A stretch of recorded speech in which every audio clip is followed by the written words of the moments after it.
அக்கா 1 கிலோ கடலை கொடுங்க. 1 கிலோ எப்படிப்பா ஒரு ஆளுக்கு பத்தும்? ஆமா, என் தம்பி இருக்கான். அப்ப 2 கிலோவா கொடுத்துருங்க. உன் தங்கச்சி கோச்சிக்காதா? சரி 3 கிலோ கொடுங்க. உங்க அப்பா கஷ்டப்பட்டு உழைக்கிறாரு. 4 கிலோ கொடுங்க. வாய்க்கு ருசியா உங்க அம்மா சமைச்சு போடுறாங்கல்ல. 5 கிலோ கொடுங்க. ஏன்பா உன் குடும்பத்தை பத்தி மட்டும் யோசிக்கிற? நாளைக்கு உனக்கு கல்யாணம் ஆகும், நாளன்னைக்கு புள்ள பிறக்கும். நாளன்னைக்கு எப்படி புள்ள பிறக்கும்? சரி 1 மூட்டை கொடுக்கா. உன்னை பத்தி மட்டும் யோசிக்காத.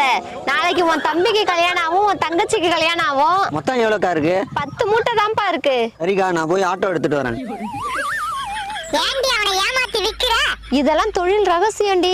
இன்னைக்கு பாரு நிம்மதியா தூங்குவேன்.